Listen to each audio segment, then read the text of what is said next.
صاحب لواء الحمد والمقام المحمود الخاتم لما سبق والفاتح لمن غلق المعلن الحق بالحق ابی القاسم محمد والصلاة والسلام علی یاسب الدین والایمان باب الامن والامان کلمت الرحمن کاسر الاسنام والاسان السابق بالاحسان والشاہد بالایمان مصداق مرج البحرین یلتقیان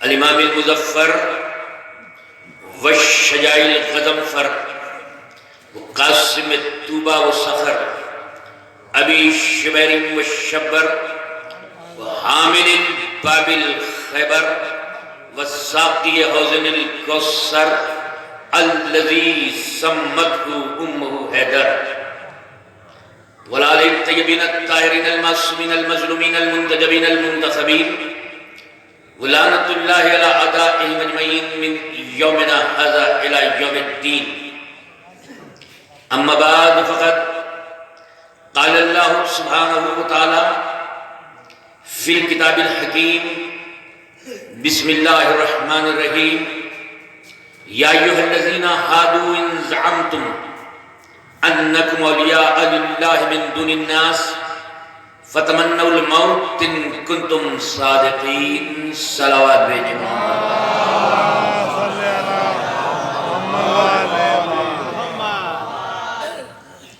اس مقدس و محترم امام برگاہ میں میرے لیے نہایت ہی شرف کا مقام ہے کہ خطاب کرنے کی سعادت حاصل ہو رہی ہے۔ نسبتاً کافی تاخیر ہو گئی راستے میں، جگہ جگہ جیم لگنے کی وجہ سے، اس کا میں نہایت ہی دل سے معذرت خواہ ہوں۔ بڑا اچھا محسوس ہو رہا ہے سامعین اکرام کے یہاں پر کلیکشن اور سلیکشن کو دیکھ کر، کیونکہ جو اس طرف تشریف فرما ہے ان سے سیکھا ہے، اور ادھر جو تشریف فرما ہے ان کو بتانا ہے کہ ان سے سیکھا ہے۔ سورۃ جمعہ کی آیت جس میں ذات لم یزل ولا یزال نے آواز دی، یہ اس وقت کی آیت کی تنزیل ہے کہ جب یہودی یہ سنتے تھے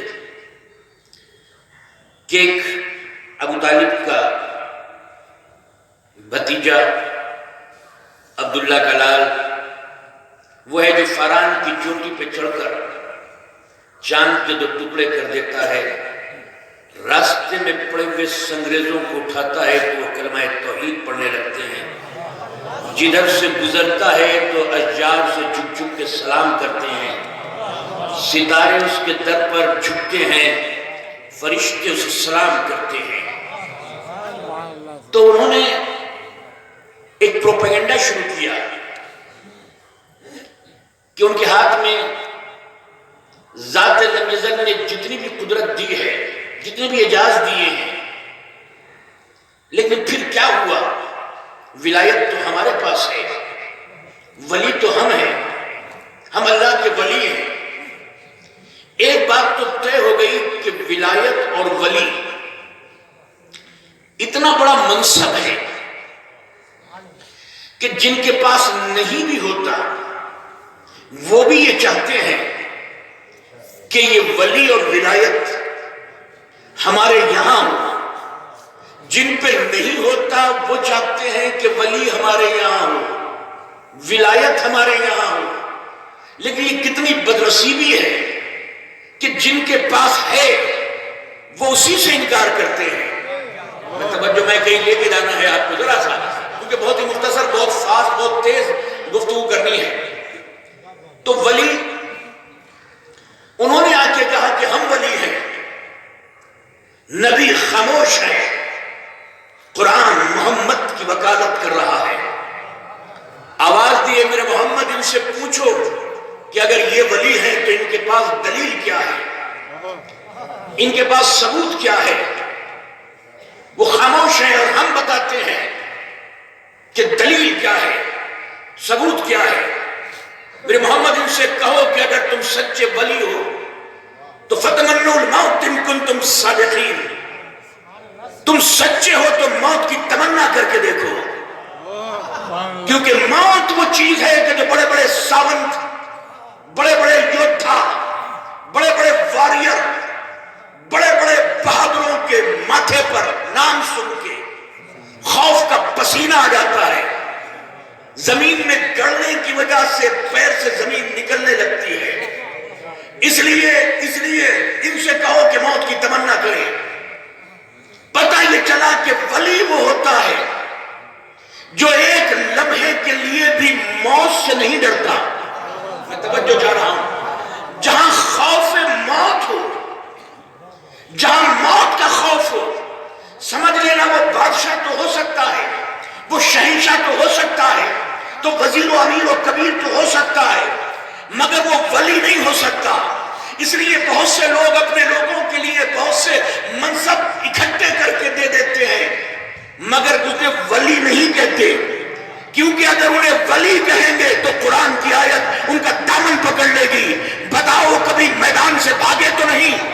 میں توجہ چاہ رہا ہوں، اگر کوئی میدان سے بھاگ رہا ہے تو یاد رکھنا وہ میدان سے نہیں بھاگ رہا، وہ موت سے بھاگ رہا ہے۔ اور تم کتنا بھی موت سے بھاگو، اللہ جانے حالات حاضرہ کا ایک جملہ بنا نام لیے میں آپ تک پہنچا پاؤں گا یا نہیں، کتنا بھی آپ موت سے بھاگو، چاہے عراق کی سرزمین کے کسی جنگل کے زمین کے اندر بل میں چھپے ہو، تو موت تمہیں نکال لے گی۔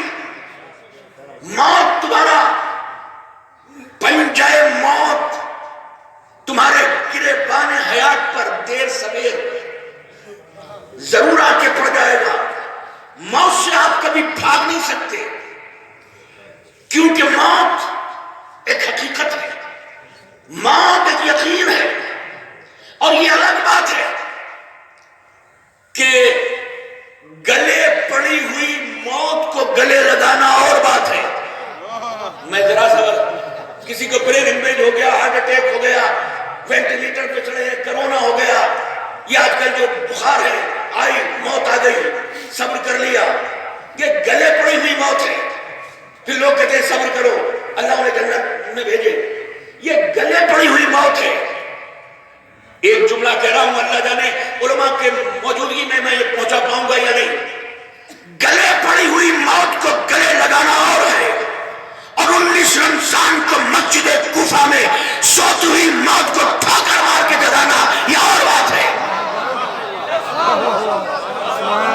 شاہ مردہ، شیر یزدہ، قوت پروردگار، یا فتح اللہ علی، یا سیف اللہ ذوالفقار، نعرہ حیدر، نعرہ سلام۔ کیونکہ سوتی ہوئی موت کو گلے لگانا یہ صرف اسی کا کام ہوتا ہے جو مملکت ولایت کا شہنشاہ اعظم ہے۔ اور میں ذرا سی توجہ چاہوں گا آپ کی، ان علماء کرام سے ہی سنا ہے کہ یہ کرو تو جنت، یہ کریے تو یہ جنت، نماز پڑھیے، روزہ رکھیے، حج کیجیے، زکات دیجیے، بزرگوں احترام کیجیے، پڑوسی کا خیال رکھیے، ایک لمبی لسٹ ہے کہ یہ کرو گے تو جنت ملے گی۔ آج اس منبر سے حضور والا کی موجودگی میں یہ عرض کرنا چاہتا ہوں، کیا کریں گے جو جہنم ملے گا؟ بس اسی پہ بس انشاءاللہ گفتگو میں گاگر میں ساگر بھرنا چاہتا ہوں، بہت ہی مختصر وقت میں۔ یہ تو ہر جمعے کے خطبے میں ہر جگہ آپ سنتے ہیں کہ یہ کریے تو جنت، یہ کریے جنت، جنت، پوری لسٹ ہے ہمارے سب کانشیس میں بیٹھی ہوئی ہے، مگر کیا کریں گے جو جہنم ملے گا؟ آؤ کلام پاک میں پوچھتے ہیں۔ تو کیونکہ عربی گرامر کے اساتذہ تشریف فرما ہیں، میں نے بھی عربی لٹریچر، عربی گرامر ایک پیڑ کے نیچے لکھنؤ میں 5-6 سال بڑی محنت مشقت کر کے سیکھی کچھ، تو میں اسی سے استفادہ کر کے آپ کی ذہن عالیہ میں پیش کر رہا ہوں۔ قرآن مجید کی آیت ہے سورہ مدثر، ما سلککم فی سقر، یہ تمہیں کون سی چیز ہے جو جہنم میں لے گئی؟ اب کیونکہ علماء کرام ہے اس لیے مجھے مزہ آ رہا ہے خطاب کرنے میں، کون سی چیز ہے جو تم کو جہنم میں لے گئی؟ اب لے جانا الگ الگ انداز سے ہوتا ہے۔ آپ مجھے مجلس پڑھنے کے لیے لے کے آئے ہیں تو احترام کے ساتھ آئیے، ضرور تشریف لائیے، یہاں چاہے پیجیے، یہاں بیٹھیے، یہاں اٹھیے۔ کوئی پرائم منسٹر کسی ملک میں جاتا ہے تو ریڈ کارپیٹ ویلکم آتا ہے، لایا جاتا ہے، سوٹ مارے جاتے ہیں، بزرگوں کو سہارا دے کر، بچوں کو گود میں لے کر۔ تو یہ عربی لٹریچر، عربی ادب کے اساتذہ ہر جگہ الگ الگ یوز کرتے ہیں لے جانے کے لیے، مگر جب لفظ سلک، سین لاف کام سلک یوز ہوتا ہے، استعمال ہوتا ہے عربی لٹریچر میں، تو یہ اس وقت ہوتا ہے خدا نہ خواستہ کسی محلے میں کوئی ڈکیت ہو، جیب کترا ہو، اور اس کو پولیس والے گھسیٹتے ہوئے توہین کے ساتھ مارتے ہوئے لے کے جائیں، تو وہاں استعمال ہوتا ہے سلک۔ دیکھیے یہاں پر ہی اوقات بتا دی گئی ہے جہنمیوں کی، ایسے نہیں کہا جائے گا کہ جائیے وہاں جہنم میں، بلکہ انہیں گھسیٹ کے ساتھ، گریبان پکڑ کے توہین کے ساتھ، ما سلککم فی سقر، وہ تمہیں کون سی چیز ہے جو تمہیں جہنم میں لے کے گئی؟ تو وہ کہیں گے لم نکن من المصلین۔ اب میں سرکار آپ حضرات کی خدمت میں، مجھے مزہ آ رہا ہے لیفٹ اینڈ رائٹ خطاب کرنے میں، آپ سے اجازت لے رہا ہوں۔ میں بھی ابھی تک نہیں سمجھا تھا کہ اس کا مطلب یہ ہے کہ لم نکن من المصلین، ہم نماز نہیں پڑھتے تھے، یہ سنتے رہے، لیکن تھوڑا سا ڈیپتھ میں گئے سرکار، تو اس کا مطلب یہ نکلا ہم صلاۃ نہیں پڑھتے تھے، اس کا مطلب ہے کہ ہم نماز نہیں پڑھتے تھے، یہ نہیں ہے۔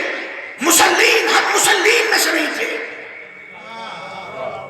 اس کا مطلب یہ ہوا دو چیزیں ہیں، جس طرح برکت کی جمع برکات، ظلمت کی جمع ظلمات، اس طرح صلاۃ کی جمع صلوات۔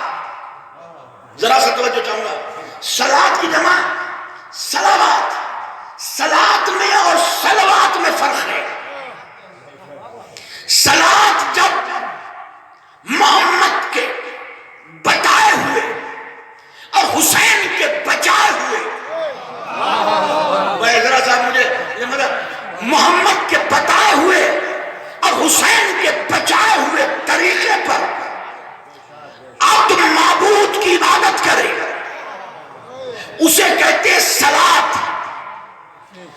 اور جب عام اللہ کے بندے اللہ کے مخصوص بندوں کو اعزازی سلام کرے،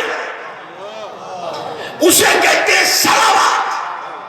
تو لم نکن من المصلین کا مطلب یہ ہوا کہ ہم جہنم میں اس لیے گئے، ایک تو ہم نماز نہیں پڑھتے تھے، دوسرے صلوات نہیں بھیجتے تھے۔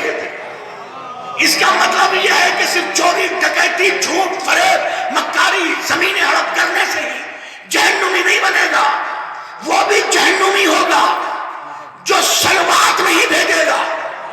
میں ذرا سا توجہ چاہ رہا ہوں، یا اللہ یہ ایسے کون ہے؟ میں تو خدا کی قسم جب حج کرنے گیا اور پھر عمرہ کرنے گیا تو میں نے ہمیشہ یہ چاہا کہ اپنے نبی کی سرکار کی حضور کی جالی کو چوم کر ان پہ صلوات بھیجوں۔ جیسی صلوات بھیجنا چاہتا تھا، برابر میں کھڑا ہوا شرطا میرے ہاتھ پہ ہاتھ مار کے کہتا تھا خبردار صلوات نہیں بھیجنا۔ جیسے ہی یہ کہتا تھا صلوات نہیں بھیجنا، میں بجائے غصے کے مسکرا کر اس آیت کو یاد کرتا تھا کہ یہ صلوات بھیجنے سے انکار نہیں کر رہا، اپنے جہنمی ہونے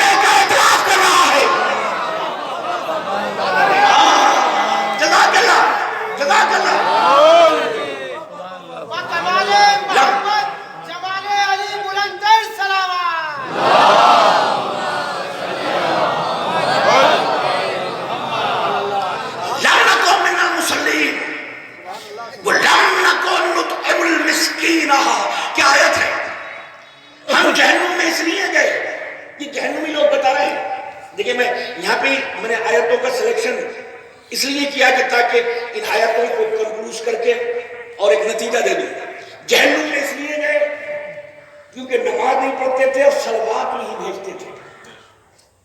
اسی لیے 2 جگہ امتحان ہے. قبلہ آپ ہی لوگوں سے سیکھا ہے جو ہم مرنے کے بعد امتحان دیں گے. ایک کا سوال قبر میں اور ایک کا سوال حشر میں. جو قبر میں آپ سے سوال کیے جائیں گے من ربوں کا، من کتابوں کا، من قبلتوں کا، من اماموں کا، من رسولوں کا. تیرا رسول کون، تیرا امام کون، تیری کتاب کون. قبر کے اندر اعمال کا سوال نہیں ہے، قبر کے اندر عقیدے کا سوال ہے. حشر کے میدان میں جو سب سے پہلا سوال ہوگا وہ نماز. پہلا سوال حشر کے میدان میں نماز. تو پتہ چلا عقیدے کا سوال قبر میں، اعمال کا سوال حشر میں. میری مجلس سے اگر آپ ہمتن گوش ہیں تو ایک جملہ ضرور کہنا چاہوں گا اپنی ریسرچ کا. قبر میں جو سوال ہوگا وہ یہی ہوگا کہ صلوات بھیجتے تھے یا نہیں. اور نماز کا اور حشر میں جو سوال ہوگا وہ پتہ چلے گا کہ نماز پڑھتے تھے یا نہیں. اور لم نکن نطعم المسکین، ہم جہنم میں اس لیے گئے کیونکہ ہم غریبوں کو کھانا نہیں کھلاتے تھے. اب میں کیا کروں، ایسے چھچورے لوگ ہر جگہ، ہر ملک میں، ہر شہر میں، ہر گاؤں میں، ہر محلے میں مل جاتے ہیں. ان کے گھر جائیے اور اپنی فائل لے کے بیٹھ جاتے ہیں البم. یہ دیکھیے ہمارے بیٹے کی شادی میں فلاں منتری آئے تھے، یہ دیکھیے یہ ڈی ایم صاحب بیٹھے ہیں، یہ دیکھیے جو میرا فاسٹ فوٹو ہے یہ ایس پی صاحب کا، اور یہ دیکھیے یہ جو ہے فلاں سنگٹھن منتری، یہ جو میرے یہاں ناشتہ کر رہے ہیں یہ ڈی ایم صاحب ہیں، اور یہ پیچھے کھڑے ہوئے ایس پی صاحب ہیں. اب میں ان سے کم ان کو سمجھائے کہ کلام پاک میں جو سورت مدثر میں آیت ہے، یہ نہیں پوچھا جائے گا کہ کتنے امیروں کو کھلایا، ہمیں تو دسترخوان پہ یہ دکھاؤ کہ کتنے غریب بٹھائے. توجہ چاہ رہا ہوں.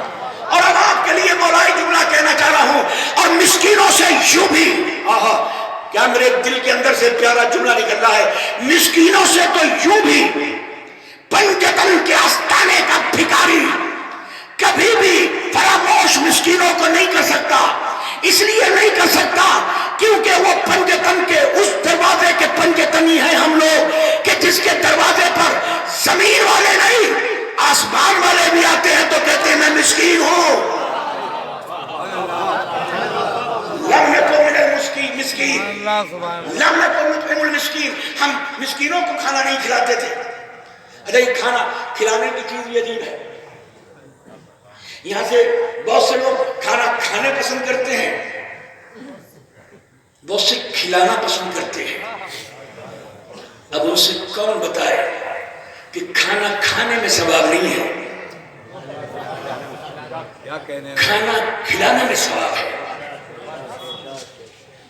اور ہم تو سخی علی کو مانتے ہیں، اس سخی نبی کو مانتے ہیں جن کے یہاں سخاوتوں کا سلسلہ ہمارے حضرت ابو طالب کے گھر کا تندور ایک لمحے کے لیے بھی راہگیروں کے لیے اور غریبوں کے لیے ٹھنڈا نہیں ہوتا تھا.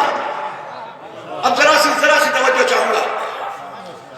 ہمارے یہاں جب کسی کی شادی ہوتی ہے نا تو اس گیٹ پہ وہاں پر بیٹھ جاتے ہیں، تحفہ کس نے تحفہ دیا، کون آیا، کس نے کیا دیا، کس نے کیا دیا، اور وہاں پہ بیٹھ کے دیکھ صاحب وہاں پہ بیٹھ کے ضرور کھائیے گا، ہم نے سنبھل کے کباب والے بلائے ہیں، وہ ضرور لیجیے گا صاحب، بریانی ضرور ٹیسٹ کیجیے گا، لکھنؤ والی ہے، اور یہ صاحب آئس کریم ضرور لیجیے گا کھانے پہ. بہت سے لوگ ایسے ہوتے ہیں جو کھانے میں کسی چیز کو بھی محروم نہیں چھوڑتے. کبھی روزہ محشر کوئی کھانے کی ڈش اس کا دامن پکڑ کے شکایت نہ کر دے، صاحب یہ آئے تھے مگر انہوں نے کھانا نہیں کھایا. اور یہ ہوتا ہے کہ تحفہ دیتے ہیں اور سلام کرتے ہیں اور چلے جاتے ہیں. بڑی توجہ آج، کیونکہ دیکھیے میں بریف میں بہت بڑا مسئلہ حل کر رہا ہوں آپ کا. سلام کیا اور چلے گئے، یہی ہوتا ہے نا. لیکن کچھ لوگ ایسے ہوتے ہیں جو ان کے سلام کرنے کا مقصد کچھ اور ہوتا ہے. آئے سرکار سلامت، آپ لوگ تو بہت آسانی، کہیں اور مجلس پڑھتا تو مشکل ہو جاتا. امروہہ سے کچھ لوگ آتے ہیں، سرکار سلامت، دربار سلامت، آج تو غربت دور ہو جائے گی. وہ آتے ہی ان کا سلام کرنے کا مقصد کچھ اور ہوتا ہے. ان سے کہو کھانا کھا لیا کہ کھا لیا، کافی لی کہ لے لی، اچھا سلام، ارے کتنی بار سلام کرو گے؟ کہ ان کا سلام کرنے کا مقصد کچھ اور ہوتا ہے.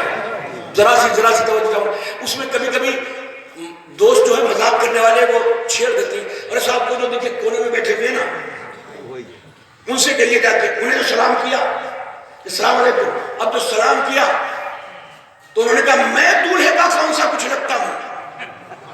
کہا کیوں؟ کہ پیسہ تو تمہیں وہ دے گا، غریبوں میں تقسیم تو وہ کرے گا جو دولہے کا وارث ہو. پوری توجہ چاہ رہا ہوں ایک ایک فرد کی. جو دولہے کا وارث ہو. ابو طالب چوک کے نزدیک ایک جملہ تاریخی اور اتہاسک کہنے جا رہا ہوں. عزیزان محترم، مجھے نہیں پتا کہ ابو طالب نے کب کلمہ پڑھا کب نہیں پڑھا، کب ایمان لایا یا نہیں پڑھا ہے، مگر سر پہ قرآن رکھ کے ملت مسلمہ مجھے اتنا تو بتا سکتی ہے کہ جب محمد کا ولیمہ ہو رہا تھا اور فقیر مانگ رہے تھے تو وہ جھولی کس کے پاس تھی؟ جو غریبوں کو بانٹ رہا تھا.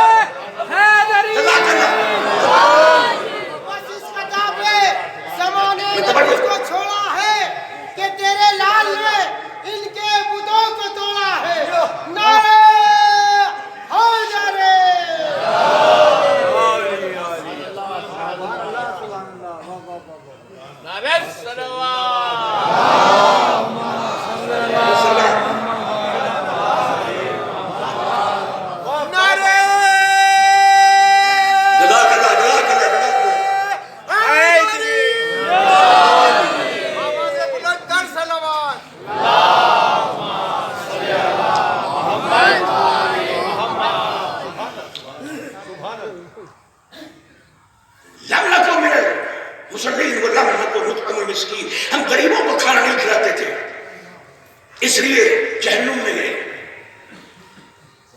اسی لیے میں ایک بات کہا کرتا ہوں، علی کو سمجھو، علی کو سمجھاؤ، علی کو پڑھو، علی کو پڑھاؤ، علی کا نام لے لے کے سلاؤ، علی کا نام لے لے کے جگاؤ. بچوں کو نہیں، قوم کو. میں توجہ چاہ رہا ہوں، بچوں کو نہیں قوم کو علی کا نام لے کر سمجھاؤ. جس کا مولا سخی ہو، جس کی خیرات میں ملک سلیمان لٹ جائے، اس کی قوم کبھی کنجوس نہیں ہو سکتی. جس کا کہیں اور نہیں لے جانا جملہ، کوئی وضاحت چاہے گا تو میں کروں گا. جس کا امام امیر ہو، اس کی قوم بھکاری نہیں ہو سکتی. جس کا امام شیر یزدہ ہو، اس کی قوم بزدل نہیں ہو سکتی. اس لیے اپنے سینے میں بہادری، سخاوت، بخل سے دوری. شاید یہی وجہ تھی کہ جب صاحب نہج البلاغہ نے پہلا خط مالک اشتر کو لکھا ہے، یہ تو نہج البلاغہ میں بھی ہے، تو لکھتے ہیں مالک ہم نے تجھ کو گورنر بنایا ہے، مگر خبردار کسی کنجوس آدمی سے مشورہ مت کرنا. توجہ چاہیے. بخل روح کی بیماری ہے، بخل آتما کی بیماری ہے. اور حضرت علی کا ایک قول آپ کے سامنے عرض کر رہا ہوں، میں کیا کروں. حضرت علی نے فرمایا کہ یہودیوں کی مخصوص صفت کا نام کنجوسی ہے. میں ایک بات کہہ رہا ہوں، مخصوص صفت یہودیوں کی بخل ہے، کنجوسی ہے. تو نام اس کا کچھ بھی ہو، اگر کنجوس ہے تو سمجھ لے نام اوپر سے مسلمان ہے، اندر سے یہودیت تو چھپائے ہوئے ہے. لم نکن من المصلین ولم نکن نطعم المسکین کنا نخوض مع الخائضین. اور ہم جہنم میں اس لیے گئے کہ ہم اعتراض کرنے والوں کے ساتھ اعتراض پہ اعتراض کرتے تھے. پتہ چلا جہنمیوں کی صفت ایک اور یہ بھی ہے کہ وہ بلا وجہ اعتراض پہ اعتراض کرتے ہیں. ان کا جنم سدھ ادھیکار ہے کہ وہ پیدا ہی بورن فار جیلسی، وہ پیدا ہی حسد کے لیے ہوئے ہیں، وہ پیدا ہی اعتراض کرنے کے لیے ہوئے ہیں. اور اکثر ہم سے بھی پوچھا جاتا ہے کہ بھئی ایسا ہے کہ ادھر محرم شروع ہوا، ادھر لوگوں نے اعتراض کرنا شروع کیا، یہ کالے کپڑے کیوں پہنتے ہو، یہ ماتم کیوں کرتے ہو، یہ سلجھنا کیوں سجاتے ہو، یا زداری کیوں کرتے ہو. تم سے تو کوئی نہیں پوچھتا کہ ہم کریں یا نہ کریں، مگر بار بار اعتراض. جب کبھی اعتراض کرتے ہیں تو ہم سے بھی ہمارے نوجوان کہتے ہیں جاوید آپ بھی ان کا منہ توڑ جواب دو. ہم ان سے ایک ہی بات کہتے ہیں، ہم کیا جواب دیں جب 14 صدیوں پہلے قرآن مجید جواب دے چکا ہے. توجہ چاہ رہا ہم کیا جواب دیں؟ کہا دیکھیے سارے کے سارے انسٹاگرام بھرے پڑے ہیں کہ کالے کپڑے پہننا بدعت، سارے کے سارے واٹس ایپ پہ گروپ چل رہے ہیں کہ سجنا سجانا بدعت، جلوس نکالنا بدعت. میں کہا ہم جب اعتراض نہیں کر رہے اور یہ اعتراض پہ اعتراض کر رہے ہیں، کہا آپ بھی تو جواب دیں. میں کہا ہم جواب اس لیے نہیں دیں گے کیونکہ 14 صدیوں پہلے قرآن کی آیت مصطفیٰ کے پاکیزہ قلب پہ ذات لم یزل ولا یزال نے تنزیل کر کے بتایا کہ اب اگر کوئی اعتراض کرے تو خبردار اپنی جبین پہ غصے کی شکل نہیں لے کے آنا بلکہ لبوں پہ مسکراہٹ لے کے آنا. کوئی اعتراض کرے ٹیلی ویژن پر یا کسی اسکرین پہ بیٹھ کر تو سمجھ لینا کہ یہ اعتراض نہیں کر رہا. کل نخوض مع الخائضین کی آیت کے حساب سے اپنے جہنمی ہونے کی دستاویز میں فائنل سگنیچر کر رہا ہے.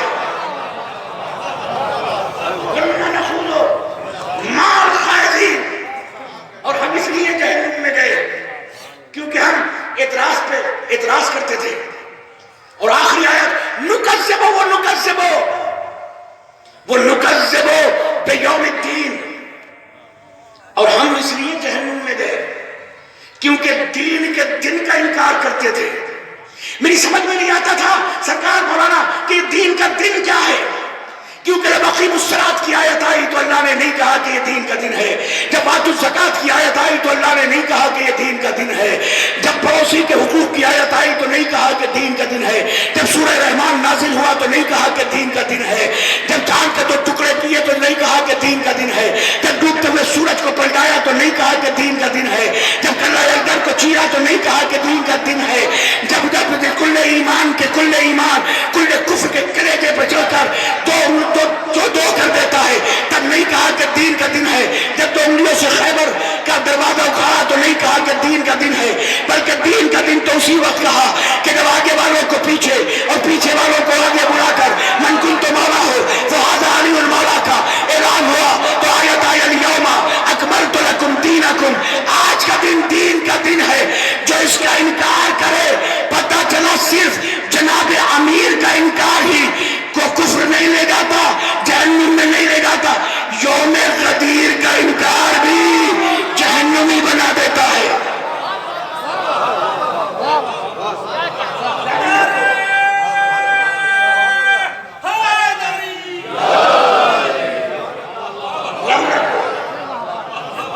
من المصلین لم نکن نطعم المسکین کنا نخوض مع الخائضین ونکذب بیوم الدین حتی بس یہاں پر ختم کر دے گفتگو حتی اتانا الیقین. اب مجھے تو علماء نے ہی سکھایا کہ یہاں تک کہ ہمیں یقین ہو گئے.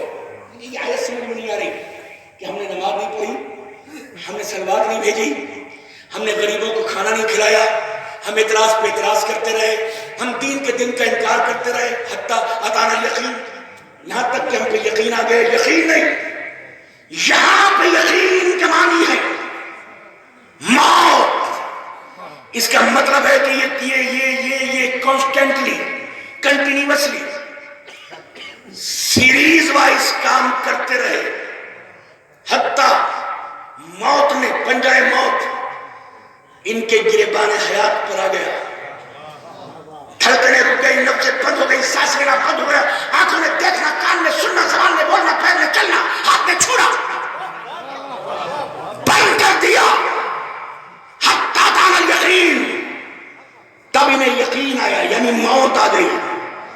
پتہ چلا بیچ میں توبہ کے دروازے کھلے ہوئے تھے، مگر انہوں نے توبہ نہیں کی، بنا توبہ کیے ہوئے یہ کرتے رہے حرکتیں، اور پھر ان کو موت آ گئی۔ جب موت آ گئی، بس توجہ چاہ رہا ہوں، آخری لمحہ میں موت آ گئی، جسے موت کو ہم نے یقین کہا۔ اب ایک جملہ فیصلہ کو مولانا ذل مجتبیٰ صاحب کی روح پرفتو کو اظہار ثواب کے لیے اس جملے کو پہ ختم کر رہا ہوں۔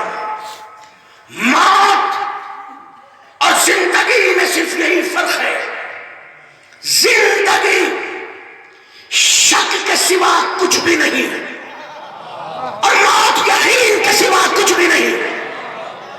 تو ہم کتنے دیوانے ہیں، جہاں شک ہی شک ہے، اس شک کے لیے ہر کام یقین کا کرتے ہیں، یہ بن جائے، یہ کما لیں، یہ خرید لیں، یہ لوٹ لیں، یہ مار لیں، یہ چھین لیں، یہ جھپٹ لیں، یہ چرا لیں، یہ دبا لیں۔ ہم یہ سارا کام شک کے لیے کرتے ہیں۔ اب یہ تو آپ کیلکولیٹ کریں کہ یقین جو موت کے لیے کیا کر رہے ہیں۔ اسی لیے کہا فَتَمَنَّوُا الْمَوْتَ إِن كُنتُمْ صَادِقِينَ، اگر سچے ہو تو موت کا انتظار کرو۔ ایوبی یہ قوم جو بیٹھی ہے، یہ قوم تو انتظار کرنے والی قوم ہے، اور اس میں موت کے انتظار کی بات کہی ہے، اور ہمارا ایک انتظار نہیں، دو جو انتظار ہے۔ ہم جس کا انتظار کرتے ہیں اس میں اور موت میں بڑی مماثلت ہے، بڑی سملرٹی ہے، کیونکہ موت بھی غیب میں ہے۔ اتنے تھکے نہیں، یا تو میں سمجھا نہیں رہا، میں بتا نہیں پا رہا، پھر میں ذرا موت میں اور جس کا انتظار کرتے ہیں، موت کے انتظار کا حکم دیا سورہ جمعہ میں، موت جس کا ہم انتظار کرتے ہیں اس میں اور جس کا ہم انتظار کرتے ہیں اس میں بڑی مماثلت ہے۔ وہ بھی غیب میں، یہ بھی غیب میں، اس کا آنا بھی یقینی۔ تھکے نہیں ذرا سا فیصلہ کن جملہ، اس کا آنا بھی یقینی، اس کا آنا بھی یقینی، وہ بھی لا ریب، یہ بھی لا ریب، وہ بھی فی الغیب، یہ بھی فی الغیب، وہ بھی بے عیب، یہ بھی بے عیب، اس کا آنا بھی یقینی، اس کا آنا بھی یقینی۔ وہ اپنی پلکوں کو انتظار کا شامیانہ بنانے والا سنو، اس کا بھی پتہ نہیں کب آ جائے، اور اس کا بھی پتہ نہیں کب آ جائے۔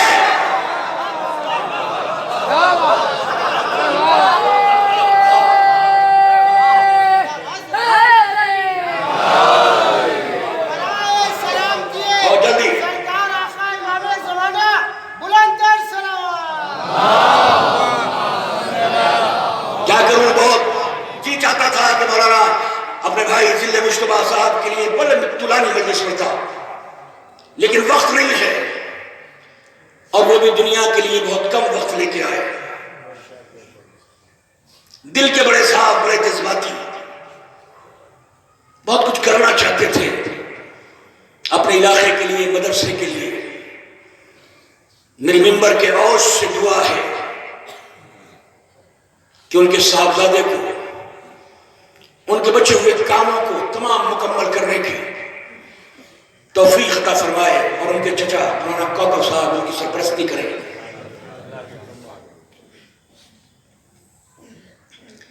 ہم سب کو بچانا ہے۔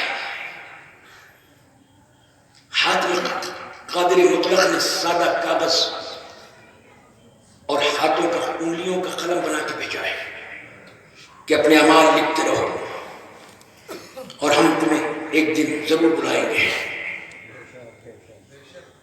کچھ لوگ ایسے ہوتے ہیں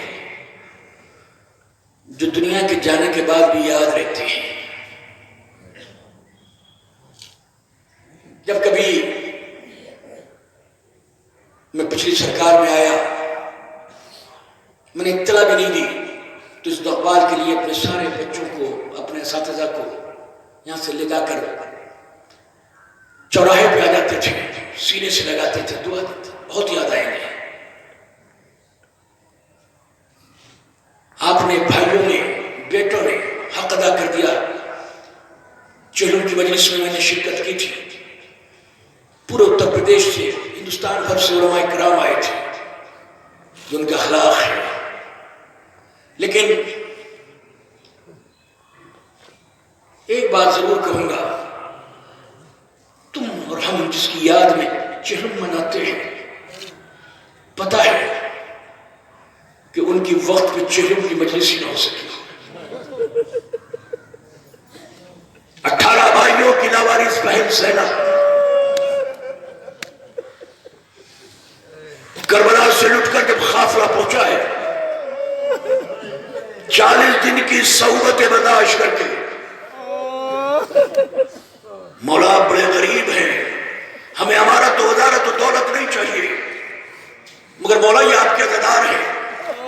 ایک میری دعا ہے، جب دنیا سے بلانا تو سارے عزاداروں کو زوار بنا کے بلانا، تاکہ وہ شام کا بازار اپنی آنکھوں سے دیکھے، جہاں ایک رسل میں 18 گلے تھے، جہاں پہ میرے سید سجاد کی بیڑی میں بندھا ہوا 5 سال کا میرا امام محمد باقر جب کہیں ہاتھ میں، کہیں پر کسی صورت سے ہاتھ میں ذرا سا کوئی پانی ڈال دیتا تھا تو اپنے بابا کے جلتی ہوئی بیڑی پر ڈال دیتے تھے پانی. بابا بڑی گرمی ہے، آپ کے پیروں پر چھالے پڑ چکے ہیں.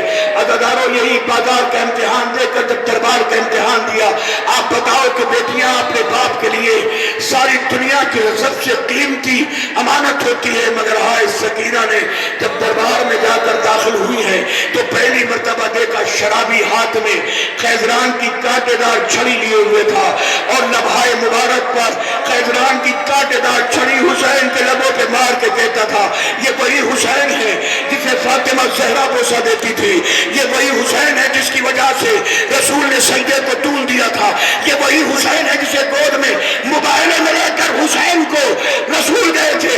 عزادارو، آج اگر بدر کے، اگر ہمارے قتل ہوئے ہمارے بزرگ ہوتے وہ دیکھتے کہ میں نے کس طرح سے حسین سے اور علی کی نسل سے بدلہ لیا ہے. عزادارو، اس طرح سے ظالم یہ باتیں کر رہا ہے. تاریخ بتاتی ہے کہ یہ اس امتحان دینے کے بعد 1-2 دن نہیں، 11 مہینے 18 بھائیوں کی بہن یزید جیسے شرابی کے قید خانے میں قیدی بن کے رہی. 11 مہینے کے بعد شمر بلعون ایک پروانہ لے کر آیا، سید سجاد کے ہاتھ میں دیا. سجاد، اب تمہیں آزاد کیا جاتا ہے، چاہے یہاں رہو، چاہے کربلا جاؤ، چاہے مدینے جاؤ.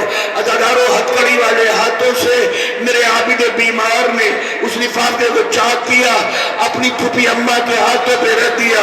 عزادارو، جناب زینب نے اپنی نورانی نگاہوں سے اس قاتل کے ہاتھ کے لکھے ہوئے نامے کو دیکھا. اس میں آخری جملہ تھا، سید سجاد، ہم یہ چاہتے ہیں کہ تمہارے بابا کا خون بہا تمہیں دے. عزادارو، اب زینب نہیں رہی، عباس بن گئی. حیدری انداز میں جلال کے ساتھ ایک مرتبہ جلال کبریا بن کے کہا، اس ظالم سے کہہ دے کہ میں خون بہا لینے والی کون ہوتی ہوں. میرے بھیا حسین کا خون بہا دینا ہے تو میری ماں فاطمہ زہرا کو دینا، جس نے ہاتھوں سے چکیاں پلیز کے پالا تھا. عزادارو، اگر میرے لیے، وہاں میں مسائل پڑھ رہا ہوں، عزادارو، 2 لمحے. عزادارو، اگر میرے لیے کچھ کرنا چاہتا ہے نا، کچھ کرنا چاہتا ہے تو میرے لیے ایک مکان خالی کرا دے تاکہ اپنے بھیا کا امتحان لوں. عزادارو، اپنے بھیا کی مجلس برپا کر سکوں. عزادارو، وقت گزرا، چھوٹا سا مکان زندان شام کے قریب خالی کرا دیا گیا. علی کی بیٹی نے فرش عزا اپنے بھتیجے کے ساتھ بچھوائی. جناب زینب نے 1 گھنٹے تک خطبہ دیا. عزادارو کبھی حسین کے مسائل کبھی عباس کے مسائل. عزادارو بس 2 جملے سن لینا. عزادارو تمہاری بھی مجلس ہوتی ہے نا, مولانا ظل مصطفیٰ کے بیٹا اپنا سب کچھ ان مجالس میں لٹانے کو تیار ہے. جو جس کا لائق بیٹا ہوتا ہے وہ سب کچھ قربان کرنے کے لیے, جو بھی غریب ہوتا ہے چاہتا ہے کہ کچھ نہ کچھ تھوڑا سا مجلس میں تبرک تقسیم کر دے. مگر حسین کی بہن زینب نے جو پہلی مجلس برپا کی ہے, ہائے میرے غریب امام کے پاس کچھ نہ تھا. جو مجلس کے بعد تبرک تقسیم ہوتا, سب سے پہلے جو تبرک آیا تو یزید کے دربار سے سکینہ کے چچا عباس کا سر آیا. بیویاں تڑپ گئی, ہائے غازی عباس آ گیا. کبھی رون کا سر, کبھی محمد کا سر, کبھی قاسم کا سر, کبھی قاسم کا سر, کبھی عباس کا سر. عزادارو بس 2 جملے سن لینا, 2 جملے. سروں کے بعد جو دوسرا تبرک آنا شروع ہوا عزادارو, وہ بیٹیوں کی سیدانیوں کی چادریں تھی. ایک ایک بی بی ایک ایک چادر پہ جھپٹ پڑی. یہ فضہ کی چادر, یہ رقیہ کی چادر, یہ فضہ کی چادر, میں نے کیا کہہ دیا, یہ ام سلمہ کی چادر, یہ فضہ کی چادر, یہ رقیہ کی چادر. شام کی بیویوں نے عجیب منظر دیکھا. جب بڑی بڑی ساری چادریں تقسیم ہو گئی تو ایک چھوٹی سی لاوارث چادر باقی رہ گئی. شام کی بیویوں نے پوچھا یہ کس کی چادر ہے, کیا اس کے لینے والی مر گئی؟ جناب زینب نے اس چادر کو لیا, آنکھوں سے لگا کے کہا سکینہ 2 ہی چیزوں تو یاد کرتی تھی, ایک چچا کو یاد کرتی تھی, ایک چادر کو یاد کرتی تھی, ایک وطن کو یاد کرتی تھی. چلو سکینہ وطن چلے, یہ تمہاری چادر ہے, یہ تمہارا سر ہے. بس 2 لمحے عزادارو, 2 لمحے. عزادارو اپنے علماء کرام کی موجودگی میں عزادارو چادریں تقسیم ہو گئی. ہتھکڑیاں عابد بیمار کے کھلنے کے بعد جناب زینب کے پاس بس یہ جملہ جو میں نے یہ 9 ماہی کی مجلس میں پڑھنے کے لیے اپنے سینے کے تجوری میں آپ کے لیے مصائب کے لیے محفوظ رکھا تھا. ساری بستی سے لوگ آئے ہیں آج بھی. جیلوں میں تو یہاں دل دھرنے کی جگہ نہیں تھی, اور جو بھی ملتا تھا مولانا کو, بھائیوں کو, بیٹوں کو پرسہ دیتا تھا. سینے سے لگا کے میں نے دیکھا, رو رو کے پرسہ دیا. جس کو پتا چلا ٹیلی فون سے دنیا کی ہر جگہ. کیونکہ جب پرسہ دیا جاتا ہے نا, سن لینا اس سے بات سب جملہ میں نہیں دے, پرسہ دیا جاتا ہے نا تو دکھے ہوئے زخمی کلیجے پر مرہم لگتا ہے. وہ کہتے ہیں میرا بھائی چلا گیا, میرا باپ چلا گیا تو کیا ہوا, میرے غم میں شریک ہونے والے اتنے لوگ ہیں نا. سن لینا عزادارو, اب ماتم کرنا ہے جملے کے بعد. عزادارو اتنے تو ہے نا, میرا باپ مر گیا, پرسہ دیا, میرا بھائی مر گیا, میرا بیٹا مر گیا, اتنے میرے سننے والے تھے. مگر عزادارو ہتھکڑیاں جیسی سجاد کی کھلی, جناب زینب کی رسیاں کھلی. ایک مرتبہ پھوپھی نے بھتیجے کے گلے میں باہیں ڈال کر ماتھے پہ بوسہ لے کر ایک جملہ کہا, میرے غریب سجاد تجھے یتیم ہوئے 11 مہینے ہو گئے. عرب کے دستور کے مطابق جس کا کوئی مر جاتا ہے تو فوراً پرسہ دیا جاتا ہے. مگر ہائے میرے مفلس غریب بیٹے, تجھے یتیم ہوئے 11 مہینے ہو گئے. میں کربلا سے لے کر شام تک ابھی تک تیرے بابا کا کسی نے پرسہ نہیں دیا. سب سے پہلے پھوپھی کا پرسہ. سید سجاد نے کہا پھوپھی اماں آپ کے 2 ہی تو بیٹے تھے, ایک آن اور ایک محمد, نہ آپ کو پرسہ نہ مجھے پرسہ. ہائے چلو کربلا چلے تاکہ اشکوں کا نذرانہ اپنے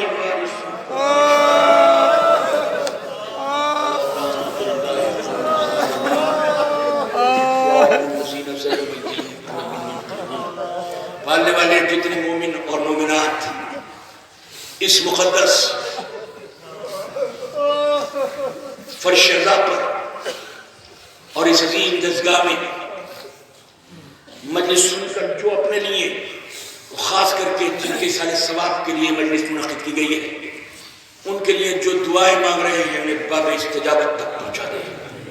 جو علیل ہیں بصدقہ بیمار کربلا انہیں صحت کاملہ عطا فرما، جو مخروج ہیں بی بی خدیجۃ الکبریٰ کی اس دولت کا واسطہ جو اسلام پہ صرف ہوئی، ان کے قرض کو غیب سے ادا فرما دے۔ ہمارے علماء کرام، ہمارے ذاکرین، ہمارے خطبہ، ہمارے شورا، ہمارے واعظین، ہمارے مرثی خان، سوس خان، ضوی خان، پالنے والے، ان کے توفیقات میں اضافہ فرما۔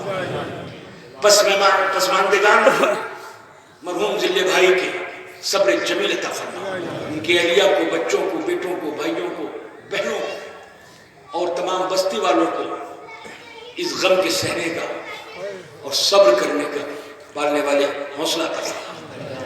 میں خاص کر کے دعا کر رہا ہوں، اپنے لیے ہمیشہ کرتا ہوں، آپ کے لیے بھی، زندگی کی آخری سانس تک، قبر کے آخری تختے تک اپنا محتاج بنانا، کسی محتاج کا محتاج مت بنانا۔ رب جلیل ہمارے اس مرحوم بھائی مولانا مرحوم ذل مجتبیٰ نجفی صاحب کی پالنے والے تو جوار معصومین میں، جوار جون میں جمع عنایت فرما، ہمارے آخری امام کے ظہور میں تاجیل فرما۔ ایک مرتبہ سورہ حمد اور 3 بار سورۃ توحید پڑھ کر مرحوم ذل مجتبیٰ ابن مرحوم عمار حیدر نجفی صاحب کی روح پرفتو کو اصالہ سلام صاحب کو برابر میں لے لیجیے۔ یہ 2022 کی جنتری ہے جس کا اجرا علماء کرام بالخصوص عالی جناب محترم علامہ جاوید عابدی صاحب کے دست مبارک سے ہو رہا ہے۔ بآواز بلند نعرہ صلوات،